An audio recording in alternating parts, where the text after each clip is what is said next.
Hey everyone, it's me, Patrick from the Garen 896, and in this video I'll be talking about a thing that could happen to today's video game race and what could happen to the industry. Now, as you all may know, this is kind of old news, what I said in my last video, but the Xbox One will be launching in November. PS4, not for sure for now, but it will launch soon eventually. Now, on to today's topic. I watched a video about this and I read an article about this. EA apparently in the UK will be pricing their games expecting at £55. It's not a for sure guarantee, but that's what's most likely going to happen.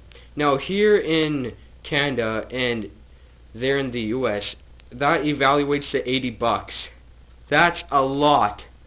I know a lot of hardcore gamers, but I do not know one who would buy a game for $80. And that's also the thing, how a lot of these companies, they go out and think of it, oh yeah, it's a business, we're going to squeeze the money out of them because the consumer doesn't do it as a business. You have to remember, don't piss off the consumer. If it wasn't for the consumer, you guys wouldn't be making so much money. Like the Xbox One, for example, not everyone wants to Kinect 2.0 packaged with every one, even though the thing costs so much, but that's going to be another video about the Kinect 2.0. Anyways, so EA Sports is expecting to plan to price their games at £55 in the UK. Now, I am not a huge fan of EA Sports. I am kind of a big fan of Madden NFL. I like NBA Live. I like kind of, not really, NHL. I'm not really a fan of FIFA, although I have one game. I like sports. When it comes to tennis, I don't go for EA. I go usually with Sega because they have Virtua Tennis, which is a spectacular game if you like tennis. So I like sports games. Now, the thing is this. If EA does this, when I was watching my video about a video about this, the person who was hosting the video said there could be a video game crash. Now, is it possible in 2013, 2014, or even this 8th generation video game console war, there could be a video game crash of, let's just say, 2013? Now, let's go do a history check. The very first video game crash was in 1977, which was not really a big thing. It was mainly because there was too many video game consoles in 1977. So eventually what happened, there was a crash. But Atari and the Odyssey and a few other companies were able to tough it out because it was just a minor crash. They were able to tough it out. The small companies were affected. The consumer wasn't affected. The big companies there weren't affected. And it was pretty good. But 6 years later, there was another one, 1983 to 1984. And thanks to Nintendo coming in 1985, they revived the market. What happened was there were too many bad games. Now, if there's too many consoles flooding the market, that is okay. That just means because for the consumer that the smallest video game companies will eventually crash, mainly, or will just go bankrupt. Now, if there's too many bad games, the consumer will lose interest. So, really, what's going to happen in this crash, which may be possible, too many games will be overpriced, the consumer will not be interested, the industry will lose so much money, there'll be a crash. That's basically what the theory is going to be for what will be happening. Now, in 1983, besides there was, the games were pretty terrible. The systems, there was also a lot of systems, but that was really the minor in it. The major was, there were so many bad games. There was E.T., there was Pac-Man for the Atari 2600, and there was just so many bad games 1983, 1984.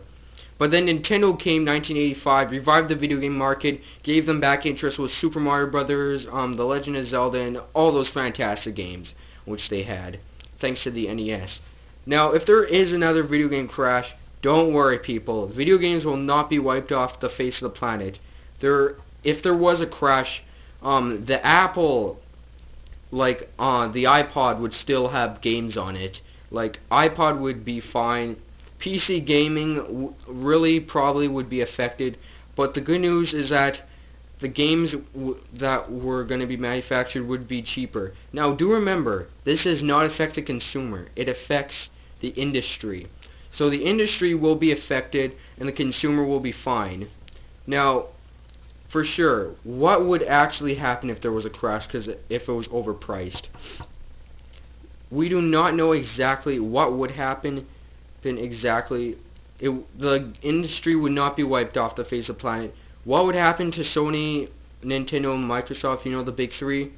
Not exactly for sure, but if EA really wants to screw over their fans, they can go do that. But the only way really, if this was to happen, is if, let's just say Activision, Naughty Dog, Epic Games, well that's the first party for Microsoft, what else? Ubisoft, Sega, all those companies and many others were to overprice their games like that. That would really be the cause of the crash, because really third-party support now is breaking for Nintendo and Microsoft. Sony is so far has their strategy, but even if there was to be a crash, all these companies would be affected. The consumer, as I just stated, would be fine though. Now, if there was a video game crash, and if I read about this online and discovered about this first day, and what would I think about it? I think this would be a benefit. Because do remember, like I said for like the billionth time, we consumers can benefit from this, even though. Like in the video game crash in 1983, even though there was a crash, a lot of games, you could buy a game for 50 cents during the video game crash in 1983. You could even probably find one for free, or $2 or $5 if they're slightly better than the other ones. But it was a good time if you were still had an interest. Now, will people, if there was another video game crash, lose interests? Probably, maybe some of them, maybe. But today, graphics and video games are so advanced, technology is so advanced, that's probably not going to be likely to happen. So if you're a gamer, and if you don't care, you just care about gaming, don't worry. If there was to be a video game crash, you'll be fine. You'll still have video games, you'll have video games for the rest of your life, and they'll, best of all, they're not going to go anywhere soon. Or, as a matter of fact, they're never going to be wiped off the face of the planet ever in history. So, can we benefit from it? Hell yeah. Some people even believe that a video game crash for the consumers, they would love that so much. Now, if when EA actually overprices their games, will I care? No. I'm not really a big fan of EA. But that would be really bad because I would not play NHL 14, let's just say for example, on the first day, because my brother is a huge NHL fan. So yeah, but $80 for a game, pricing it is a little too much. But these companies, as I stated earlier in this video, they got the balls to price this game at whatever they wanted to. Like, let's just say the Panasonic 3DO, for example. That system was priced at $700. There was several reasons why it was. I'll probably say that in another video, which will be much later, but that's besides the point. That was an example of something that was overpriced. A lot of things in video games were overpriced. Xbox One, in my opinion, I believe that's so overpriced. But even if EA Sports, let's just say every video game company was to overprice all their games and put it at $80, let's just say. That would be so bad. That's just like you're buying Xbox One. So if you buy 5 games, that's just like buying a PS4. That's so much. Just buying all those games. It wouldn't be worth it. It would be bad. You wouldn't have the money to do it. Like, you would just be spending so much money.